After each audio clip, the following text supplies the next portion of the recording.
Magandang araw mga ka-learning! Update ko kayo sa aming munting farm. Nakakatuwang tingnan na na-appreciate ng mga bata ngayon ang pagtatanim dahil sa panahon nga ngayon, hindi lahat or karamihan hindi na lumaki talaga sa bukid. Magandang kalakhan nila yung pagtatanim, pagka-garden para hindi rin sila takot kumain ng gulay, di ba? Dati, paisa-isa lang yung tinatanim ko pero nasasayangan ako sa space at pagod. Ganun din naman. Kaya nagtry ako magtanim ng talong. Bago po ako magtanim, inaalam ko muna kung paano siya alagaan para hindi sayang. Ang sabi, tatanggalin daw yung unang bulaklak para daw mag-concentrate yung talong na tumaas pa. Since sa paso ito, parang hindi siya applicable. So, ang ginawa ko, tinanggal ko lang yung mga maliliit na bulaklak na alam ko na hindi siya ganun lalaki. Ang tendency, magagawan sila ng sustansya. So, bottom line, pare-pareho silang maliliit yung size. Gaya nito, 4 siya sa isang branch. So, tatanggalin natin yung malilit, ititira lang natin yung malaking bulaklak. Next po is, gaya ng nakikita nyo, dapat malinis yung ibabang bahagi ng puno. Tatanggalin po yung mga unang dahon para din po maiwasan ang mga insekto. Kita nyo po, matataba yung mga dahon at walang sira. After 2 weeks, eto na po siya. Ang ganda. Hindi pa po masyadong maraming bunga pero makikita nyo na mahaba siya at makikinis. Ibig sabihin, enough yung sustansya para makuha niya yung ganong laki. At dahil alaga siya, walang insekto kahit sa mga dahon. Makikita nyo naman na matataba kahit yung mga dahon. So happy! At marami na rin po siyang mga bagong bulaklak. Ngayon po, since padami ng yung aking halaman, wow, padami talaga, naisipan ko na i-rearrange po siya. Sa mga hindi pa po nakakaalam at sa mga bago sa channel ko, yung garden ko po na to ay sa 3rd floor. So, limited lang po talaga yung space niya. So, ang ginawa ko, min-maximize ko lang yung space na meron ako para magmukha siyang kunwaring farm. Gusto ko na nga pong tanggalin itong mga to eh.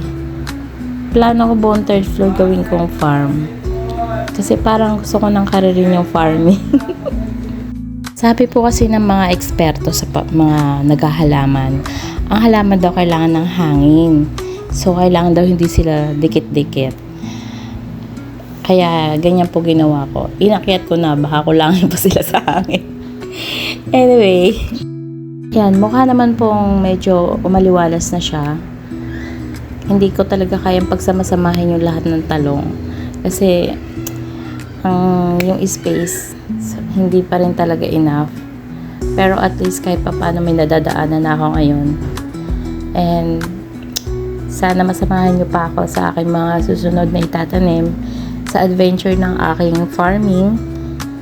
Doon lang naman po sa mga may gusto. And doon sa mga nagtatanong kung ano yung patabang ginagamit ko, more on organic po talaga ako. Kung makikita nyo po sa mga ibang vlog ko, nagbababad po ako ng mga kung ano-ano lang ng mga dahon, gulay, prutas, ng mga waste. Talagang chinatsaga ko po na nakababad yun. Although hindi kagandahan yung amoy, but not too strong. Lagyan nyo lang po ng molasses. Mababawasan yung amoy or yung masangsang na amoy doon sa pinagbabara ng mga waste. And also, may napapanood po ako na ang sabi, yung pagdidilig daw ng organic na yun, yung mga binabad, 2 to 3 times a week lang.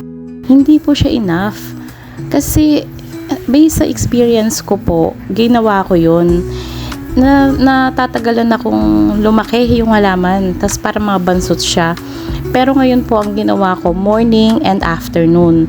Morning and afternoon. Hindi man siya ganun ka-consistent, pero I'll make sure na sa isang linggo, mas lamang yung morning and afternoon kesa dun sa morning lang.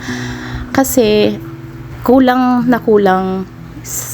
lalo na pag sa paso lang, kulang yung sustansya kung isang tabo lang na ganun yung ilalagay mo for the whole day. Kaya, or lalo na kung mag-i-skip ka pa ng araw. And luckily, okay naman yung mga halaman ko, buhay at mga healthy. And hanggang dito na lang po muna. Sa susunod po ulit ko na vlog. Thank you! Thank you for watching. Please like and subscribe and click the bell button to notify about my videos. Remember, it's fun to learn new things every day.